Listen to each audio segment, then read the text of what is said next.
Welcome back. It's Tim and Julie Harris, and this is, of course, your daily podcast that's all about real estate coaching and training. And we are really going to focus in on the motivation today because we knew a lot of you guys need a boost of adrenaline urgently to help you move past some of the challenges you're having with languishing listings and too slow to make decision buyers. So the show's topic today is the real estate market slow, or are you? Let's discover. Now, remember, all of our notes, and Julie, as you guys know, loves the notes. She creates these long form outlines for us every day, and rarely do we get through all of them because we have you guys for a half hour every day. That's how long the podcast is. So we'll get to as many of these points as we can. But remember, you can get all the notes only if you're a newsletter subscriber. So make sure you go to harrisrealestatedaily.com and subscribe to the newsletter. It's free, takes 2 seconds, costs you nothing. The link is down below, or you can just go to harrisrealestatedaily.com yourself and sign up. All right, Julie, let's jump in. Okay, so is the real estate market slow, or are you? In other words, how to dominate in any cycle. Stress in life and real estate stems from a lack of control. You can't control inventory, you can't control interest rates or how fast homes are selling, but you can control your mindset and your actions as well as your income. In today's market, that's more important than ever. So today we're going to show you how to stay productive and profitable even when the market cools. Maybe that's only cooling off for a quarter. Tim, you and I remember when we were selling real estate, things would be hot and heavy for a while, and then it would seem like, where did everybody go? Sometimes you're sitting there with 10 listings and you think they're all priced right and it's great. And you used to have lots of showings and it seems like crickets. Well, So, but Julie, yeah, this is not to interrupt you, but it's a good point because this is what you're saying is really critically important because they got to understand. So a lot of people have this misbelief about themselves and about their markets. They can only make money when the market's going in a particular direction. When it's a buyer's market, it's a seller's market. When the interest rates are low, when the interest rates are high, when there's this, the other things. The reality of it is if you only make market money and do well in one type of market, you're just running out of skill. You're not running out of opportunity. Yep. So you just need to learn the skills that the new market requires. And that the agents right now, it's very fascinating. If you look at the agents right now who are making, frankly, the most money, helping the most number of people, they're not the same ones that were doing it 5 years ago in a lot of these major markets because the agents that were successful in the past market did not, I would say, evolve their mindset and their approach and their attitude and their expectations to the new market. So the new market required a new set of skills, a new approach to how to lead generate and all the rest of it. And they didn't adapt. And these new agents, a lot of them came in and they did adapt. And so this type of market shift, it happens all the time. You know, it happens after the end of a boom cycle or end of a bust cycle. But what you got to understand is you can do incredibly well and make money no matter what direction the market is going. And I'll tell you guys a real quick story. Julie and I have had many, many, many people that make money from the stock market. Maybe they're financial planners, maybe they're, hedge fund guys, all these different people, especially people we've met where we live in Puerto Rico and Dorado. And they are always pretty much in good moods. There are no bad days for them because they can make money no matter what direction the market's going, whether it's going up or it's going down. Because if you're making money off trades primarily, if your commission comes off trades, or if your money comes off of essentially the more volatility and velocity in the market, then you're making money every time there's a transaction that happens. And so when you run into people that are in the financial industry and they're making money whether the market goes up or goes down, that's the really smart way of thinking because they can their industry is designed to adjust and their commission structure is designed to adjust. You have to approach real estate the same way. And then you won't be so, because look, guys, you don't have a storefront business. If you had Bob's Pie Shop, and Bob's Pie Shop has done well for so many generations in this really sweet location, this really sweet street, and everything about it was perfect. So Bob's Pie Shop does great. All of a sudden, for whatever reason, the location isn't so good anymore. And then it gets worse and it gets worse. And you only have one location. That's something Bob can't really control unless Bob decides to start selling his pies online or open up a different location. You guys get the point? You're in real estate. If you happen to be selling real estate in a market that kind of gets ornery, you can change markets. You can change price points. You can change areas of town you sell real estate in. Hell, you can do what a lot of Julie's elite coaching clients do. You could say, you know what? I do not want to live through another Midwestern winter. I want to move to Florida. And then the same skills that you'd learn to proactively lead generate immediately transfer to a market where there is no winter effectively. Does that make sense, Jules? yeah, it absolutely does make sense. And I think you'll appreciate this quote because you originally reminded me of this quote. There's a saying, hard times create strong men create good times create weak men, and weak men create hard times. getting back to our point that markets are cyclical. That is a fact. Some of you, it's been hard for you to see that because things were so crazy for so long. Sometimes the cycle is short, a week or a month. Sometimes it's long, years or even decades. But the strongest agents don't rely on those good times. To your point, Tim, they make money just like stockbrokers do when it's up or down. They thrive because of their discipline and their skill, not because of market conditions. So remember that the days when listings sold overnight, any listing, all it had to do is be available, sold overnight with multiple offers, when buyers would write anything to win because of FOMO or fear of missing out, that was the easy cycle. Okay. That was not normal. That was not something that would be decades long, but it felt normal for several years. Some of you, that still happens some of the time, but for most of you, those days are over. And that's why you feel like it's slow. Let's hover there, Julie. Do you really believe that that market cycle where basically everything was selling itself and all the things, the FOMO was everywhere, interest rates were low. Do you think it was easier for, I personally think that was not as easy in terms of actual ability to make money than it is now? Because I think it was easier for listing agents, and I think it was pretty hellish for buyer agents. Well, exactly. But for listing agents, even though I'm not even sure if it was better for anybody because it created a false. Agents didn't develop skill because they didn't have to. They didn't have to learn how to price things. They didn't have to learn how to negotiate, and also because sellers were knowing the house was going to sell no matter who they listed with. You saw commissions fall. Now you're seeing commissions rise. More FSBOs too. Yep. Right. And you had a lot of low, and because people were less particular who they were going to do business with, those are sellers or buyers I'm referring to. You had a lot of agents that were just, amateurs that were getting into the market, thus making. But they still made money, and that's why it seemed easy. Yeah, that's right. It also seemed easy because so many more people were interested in the real estate. It seemed easy because you needed less skill. And I think personally, it's easier now when you have skill because you have less competition. Back then, because the market was essentially, fueling its own momentum, you weren't having to do it. You were just get carried along. You didn't have to have a hell of a lot of skill, was what I'm trying to say. And now you have to have skill. But I think now is easier if you have the skill because you have virtually no competitors because most agents don't realize that they're lacking skill. And even if they do, they don't even know what they're lacking or how to let alone how to actually fill up that, the skills deficit. Does that make sense? Yeah, I would agree with that completely. I'd rather sell in the market. Look at our coaching clients. They're doing, especially our elite coaching clients are doing better than ever because they have the skills and they're like, took another listing this week, took 2 listings this week, sold 2, it's like this for them. It's a bifurcation. They know how to do it. Right? It's a bifurcation. It's a splitting. And so you have the agents with skill. It used to be the agents with technology, now it's the agents with the skill, the agents that know how to have the conversations with the sellers, the agents that know how to just all the, the high touch type activities, the ones that are really proficient at that, they're the ones that are making all the money right now. That's just the way it is. Yep. Absolutely. And if that's not you, you can become that person.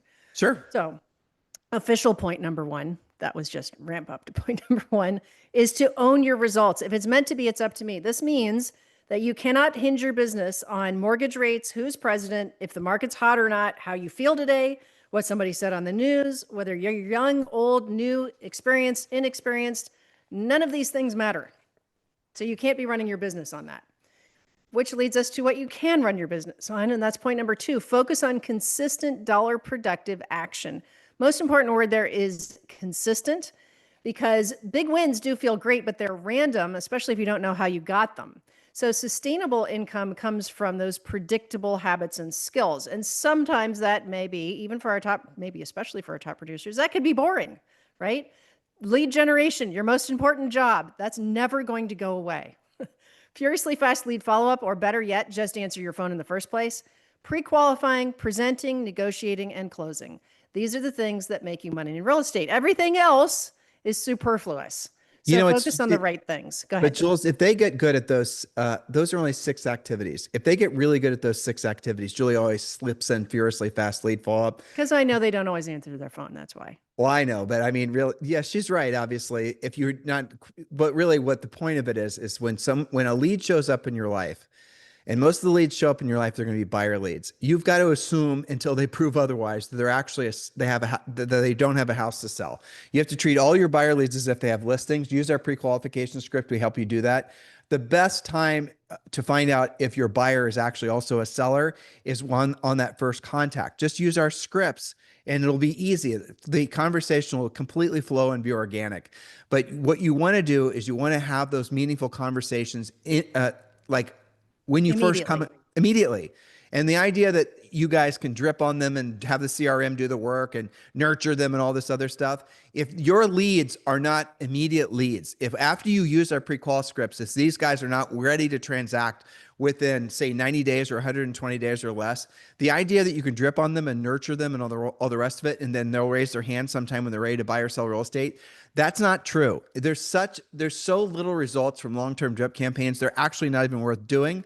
And the problem with it ultimately psychologically is if you build this big 300, 400, 1,000, 5,000 list of people you're dripping on every day, you are creating the delusion and the illusion that you have future business that's going to come to you because your drip campaign is going to do all the work with you or work for you. What you should have done in the first place, and please remember this because it is the truth, not our truth, the truth, and our truth, is that when you have initial contact with any prospective buyer or seller, completely pre-qualify them, find out what their urgency is, find out if they have a house to sell. Then you're going to have what we deem a lead. What you guys are calling leads are just basically nothing. They're just contacts. It has no value. A name that you drop into an email list and you start dripping on them has no value. One that you've pre-qualified, one where you know their motivation, one where you know their time frame and all the other things we teach you in Premier Coaching, those are the ones that are actually true leads. And I'm going to give you something else that'll cause you to scratch your head, is that the most successful agents, like the elite coaching clients that Julie has, how many, what do they have? Maybe 10 leads at one time, no more than that? 10 to 12 tops. Yeah, that's all you want, because if you have more than that, if you all this, like one of the red flags as a coach is when you come, if you talk to someone, they say, I've got 500 leads. Nah, you don't know. You do not have 500 leads. You're not asking questions. You're not pre-qualifying. You just have fallen prey to some stupid business model where people said the more leads you have, the more probability. 10% will do all these things, right? You guys, this stuff, Mickey Mouse has been around for 30 years. The agents making the money are the ones that are answering the phone when the lead shows up. If the lead shows up digitally, they're calling the person back. They're doing as much as they can on the phone. If they happen to miss the person, they're calling them back, furiously fast lead follow-up, and they're pre-qualifying them using our very, easily used structural, organic, pre-qual scripts. That's the system. And if you just get good at these 6 things: proactive lead generation, obviously try to pre-qualify the lead when you lead generate. If not, do furiously fast lead follow-up, pre-qualifying, presenting, negotiating, and closing. You do all those things at the highest level, you will never have to worry about money again. That's just a fact, because you then can focus on being a listing agent. And we've talked endlessly in Premier Coaching about the importance of focusing on being a listing agent, because that's where the real leverage in real estate happens, when you have actual inventory, which we teach you how to go after without having to pay referral fees. By the way, this brings me to our Harris Mastermind that we are going to continue doing. We are going to help you guys overcome the 3 biggest challenges you're having in your real estate careers right now. We spent a lot of time, more time than I thought we would, really honing in on the content for our mastermind. If you've not yet done so, please attend go to harrismastermind.com and register to attend. We're doing maybe 3 more of these this week, I'm thinking. But go to harrismastermind.com, and we are going to help you overcome the 3 biggest challenges you're having right now in your real estate business. Just go to harrismastermind.com or click the link below. All right, Julie, let's go to the next point. And it is point number 3, follow a real plan, not luck or hopium. That's right. Hope is not actually a strategy. Download your real estate treasure map or start your 90-day massive action plan. Both can be found at premiercoaching.com. But these are real plans. Whether you're rebuilding or you're just stuck in a rut, either way, you need structure. Things like knowing your numbers, setting your goals, sticking to your goals, create and follow your dollar productive schedule, track your results, and modify for consistent improvement. Get help from your coaches. Don't take advice from agents who haven't done what you're wanting to do, right? That doesn't make any sense. Hold on. What did you just say? Don't listen to coaches. I slipped, sorry. Don't listen to coaches or agents or brokers or office managers or Facebook friends.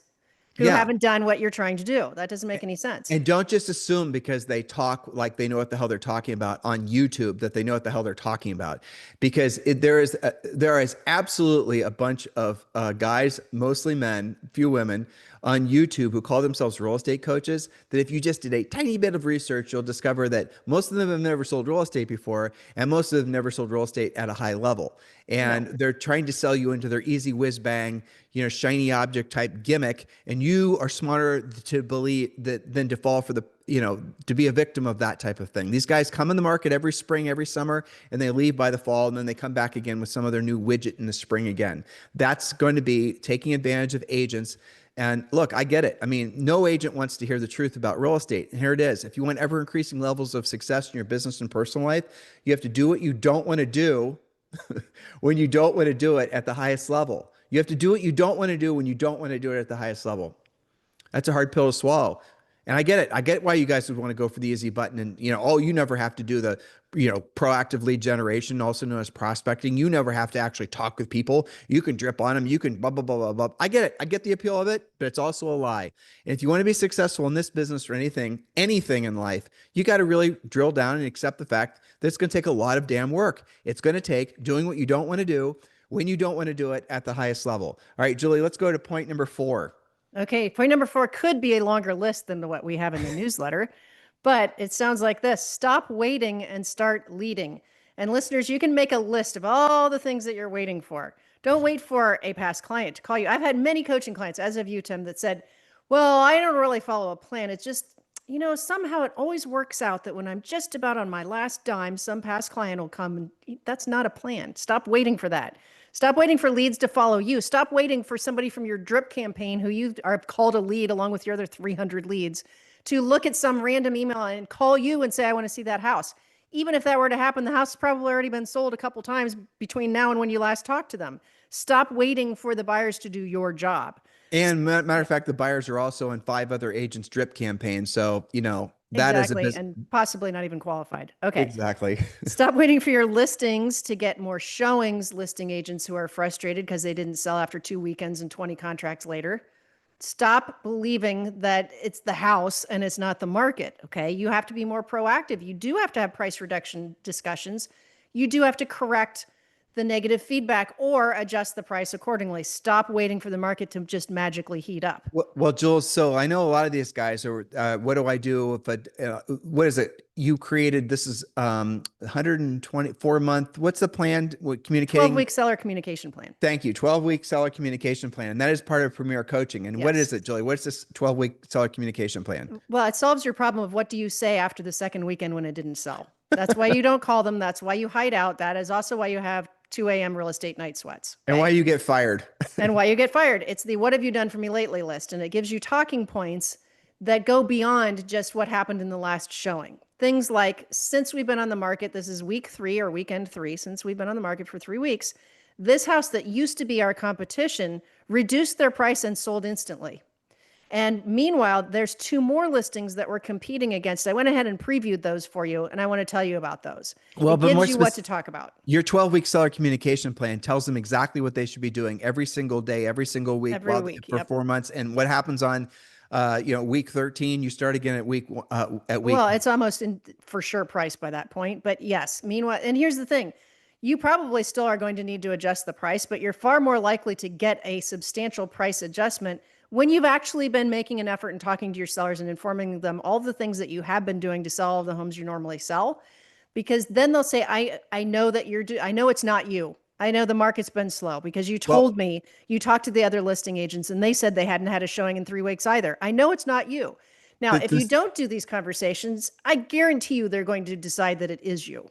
That's it. I'm sorry. You said it perfectly. The bottom line is that the sellers will understand and accept the fact that the market isn't there for their house, but they won't accept when you don't communicate with them. And the communication we give you in the 12-week seller communication plan is exactly what you should be saying, when you should be saying it, in anticipation. Like if you look at week 3, we know what they're going to be thinking and worrying about in week 4 and week 5. And so we're heading that, potential briar patch off of the past with what you're supposed to be saying in week 3, that kind of thing. Well, the point is to be the listing agent when it actually sells. Well, that's the secret to being a successful listing agent, is actually having the listing when it sells. So listen, Premier Coaching, you guys all need to be joining Premier Coaching if you've not yet done so. Premier Coaching is our Premier Coaching program, and you get the first 30 days of Premier Coaching for free. And that includes, and the first level is packed full of content. A lot of the things we talked about today, you get in the first level of Premier Coaching. Included in Premier Coaching for the first 30 days and every month after that is a daily semi-private coaching call with a Harris certified coach. So just go to premiercoaching.com or click the link below in today's show description. Julie, let's go to the next point. Point number 5, have more conversations. The difference between top producers and struggling agents: top producers don't wait to feel motivated. They work anyway. Doesn't matter what the market's like. Doesn't matter what the average days in the market is. Doesn't matter who's president. They're having more contacts. It is a contact sport after all. So if you're not making the money you want, you're not having enough conversations with people who actually need to buy or sell. Now, there's 2 versions of this. First one is if you are making the contacts but not generating the qualified appointments, you might be speaking with the wrong lead source. We do have coaching clients that come to us that say, I'm not afraid of being on the phone anymore. I have lots of conversations. I talk to people all day, every day, but I'm just not setting the appointments. And the first question that our coaches ask is, who are you calling? Well, I'm doing circle prospecting. I make like 200 contacts a week. Those are the coldest of cold calls. Okay. Circle prospecting. You have no reason to believe that anybody you're talking to has any reason to buy or sell, or that they even own the house. They could be a renter, right? So maybe you're really good at contact, but you're just either not having the right conversations with the right source, or you're not using a really great script. What? Do what you don't want to do when you don't want to do it at the highest level. So That's the highest level, is talking to the right source. It's not just doing it. And that is the first hurdle, is making yourself do it, right? Okay, now the second version is if you're talking to the right sources, but not setting appointments, your skills definitely need work. Contacting 3 expireds a day, but not landing appointments, you need a script upgrade. It's not that you're not talking to people. It's just something is not happening in your conversations. And that's what our coaches are here to fix. So use proven scripts, join Premier Coaching. We can role play with you, use the scripts that work. Okay, so that's my speech about that. Okay. Point number 7, and it is our favorite topic, and this previous point leads right to it.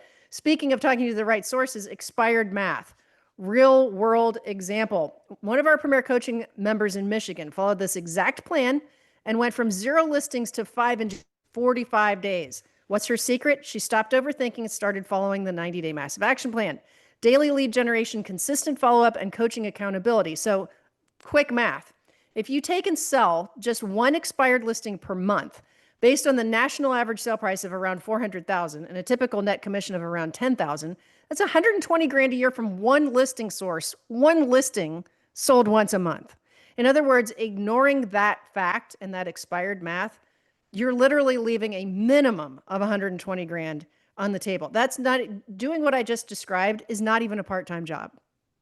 Yeah. I mean, just saying. Well, but this is also one of the elements of the magic of the real estate treasure map, which is the magic number formula. And that's the thing that's really beautiful about expired listings. And, we talk about this all the time because it seems so simplistic that so many people struggle with. Julie already said it. Stop overanalyzing. Stop trying to make it difficult. You want the ultimate business plan? Here it is. Write this down. Build up to 5 listings. You can get them from expired, centers of influence, past clients, all the things we teach you in Premier Coaching. Exactly. And you're going to learn how to pre-qualify, ask the real questions of, do your job basically, work up to 5 listings, 3 listings. It just depends on your price point. Each of your commissions are probably going to be at least $10,000 on average. Even in a slow market or a balanced market, you're still going to basically sell just those listings. You'll sell 1 or 2 of those a month, probably 2. And just off that, you're going to make $20,000 a month. Think about that. $20,000 a month times 12 is $240,000 a year. And that's if your average commission is $10,000. Many of you have average commissions, which are significant multiples over that. So if you're in a marketplace where your average commission is $30,000 and you had 5 listings at all times, because every single day again, I'll scale this out for you. Every single day you have to have 5 conversations with decision-making adults, ideally with expireds or for sale by owners or people that are actually in the market to sell their homes. Every day have 5 conversations, whatever your magic number formula is, it seems to work out this way. And how do you know if you've actually done your job? If you haven't followed our scripts, if you haven't pre-qualified, if you haven't put yourself in a position to hear the word no at least 5 times a day, you haven't done that job. You haven't done your job that day. That is all mindset stuff that'll help you to be more resilient as you build up to 5 listings at all times. Once you have 5 listings at all times and you have 1 or 2 sell per month, your whole mission and your whole job, your whole business plan is to replace those listings that sold. Now, what did I give you permission not to screw around with anymore if you choose not to? Your buyers. If you don't want to work buyers anymore, maybe the sellers that are buying, you work with them. But the rest of the just, rando buyer leads that show up in your life, you call them back, you pre-qualify them, you find out which ones have houses to sell, those you keep. The buyers that are just rando buyers, refer those buyer leads off to other agents. Agents are willing to pay 40% for a buyer referral. So refer those off. Why? Because if you go all of a sudden say gung-ho with working Tim and Julie's plan to be a listing agent, all of a sudden you pick up 3 or 4 buyers, those buyers are going to suck the life out of you. You're going to have no energy left. You're going to get 2 in contract and then you're going to be listless. You're just going to be right back on the hamster wheel. Your whole business plan should be getting to whatever your magic number of listings is. It might be 3, it might be 5, it might be 10. When Julie and I sold real estate, it was like 25 because where and when we sold real estate. So build it up there and then maintain it. That makes your life so much easier. Did I say anything about branding or marketing or videos? Did I say anything about any of the other things that you guys are spending your time on? I didn't, because you don't have to do it. That stuff is passive. That stuff is not required. What is required is knowing how to pick up the phone or knock on the door. Yes, you folks in Canada, I'm talking to you, and having meaningful conversations with folks that's going to lead to you taking a listing. That is absolutely Navy SEAL Team 6 version of you as a real estate practitioner. And just like the Navy SEALs, you don't have to wait to become a Navy SEAL. Right out of high school, you can join the Navy. You can try out to be a Navy SEAL. Now is your time to go to the highest level of yourself and focus on being a listing agent. Just stop making it so complicated. Stop making it so confusing. Stop thinking you have to build a team before you can be successful, or you have to have all these relationships with all these companies selling leads. You don't. You just have to be a really powerful, proactive lead generator and focus on listings. Julie, next point. All right, our final point today is to know what's hot and what's not. Sometimes it's slow because your market has shifted what people care about. Some neighborhoods are moving fast, others have stalled out, even if it seems universally slow. And every agent you talk to says, oh, it's super slow. There's still stuff selling. All you have to do is look in your MLS. Which price points are moving, what school districts are drawing buyers, what types of homes are getting multiple offers. If you watch your daily hot sheet in your MLS, you will absolutely all the time have a feel for this. And don't be specific and only watch like your favorite zip code. Watch your whole, like if you live in Charlotte, do all of Charlotte, because then you'll know, is there a brand new subdivision that has all of these perks and these beautiful things in a clubhouse and the builder's throwing money at it, and all of a sudden that's sucking the life out of the resale that's right around the corner, that's the neighborhood that you live in and you love and you'd love to sell in? That doesn't matter. All of that's emotional. Go where the sales actually are. Tim, you and I remember when things shifted around Columbus, when certain golf courses were hot or not. You've got to know, what do people actually want? It's the Wayne Gretzky quote, right? Go to where the puck is, not where it was.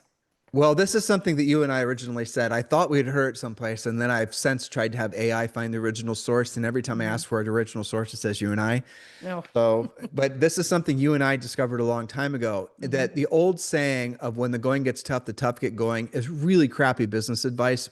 Not just in the purest sense, but in this sense. When the going gets tough, the smart leave. When the going gets tough, the smart leave means that if you're doing something that's not working, stop doing it. If you're in a market where the market just is basically, not serving, it's not producing enough transactional volume for you, don't go there. For Julie's parents, where she grew up, they live in an area where nothing ever comes for sale. Ever. I mean, ever. Like, it's if you get your real estate license and you decide this is going to be my market. No, it's not. You are going to starve there. You will never sell anything to anyone ever, right? And you might be in a market where things were really hot for a long time, and now, like Julie was just saying, another market across town is sucking the life out of it. Well, you could stay there and you can kind of like beat your head against the wall and ride the market down and enjoy having price reduction conversations with sellers and learn how to tell a seller that they're bringing a check to closing, all the rest of it. Or you can decide to move across town or start focusing on the market across town where everyone's moving anyway. So when the going gets tough, the smart leave. If you're doing something for lead generation and it's no longer working, stop trying to make it work. Okay. Yeah. Like what is selling? And there's many different examples of that, if you're really attached to 2 or 3 zip codes and it's just not moving, maybe you're the problem. You're focusing on the wrong thing. I give a quick example from our career, right? When we got started, we did a lot of first-time buyer. I mean, partially because we looked like we were 12. Show them the Uh-oh. picture. I got to show the Okay. picture. But we worked with a lot of first-time buyers and first-time sellers. Okay. And they all just were dying to be in these 2 zip codes, especially like they wanted to move up into Worthington schools, let's say. There you go. We actually go down a little bit. There you go. There we were in the beginning. So this is this is Julie and I's first year selling real estate. And by the way, that was our first really beautiful listing. I remember that house. Actually, it so wasn't our excited listing, about that. Julie. That was Ron's house, and he was just letting us take pictures in Oh, front it of was. it. That Well, it wasn't our looked just listing. like Yeah, that Augusta Glen house. I know. Anyway, but go hold ahead. on. I want to point out that our clothes don't fit, and the reason our clothes don't fit in this picture is because we got our clothes from a consignment store.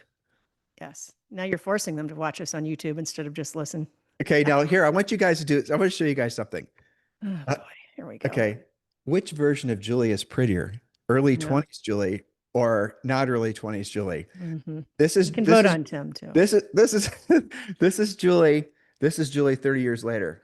Julie 30 years later. All right. You digress. I think you're aging. I think you're aging well. Thank you. You as well. Well, so let's say that you have a buyer that is dying to be in Worthington schools and you love 43085. That's where you grew up and that's great.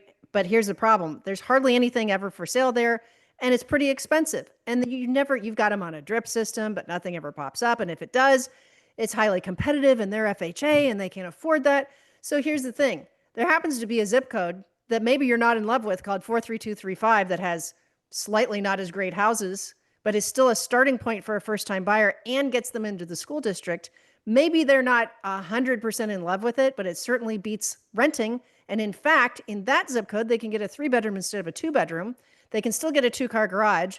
The house isn't on as cute of a street, but it's still a great option. My point is, don't be so specific all the time because you can talk yourself out of being able to help people just because you're not being flexible. We did a podcast about how to better mine your MLS and to think out of the box.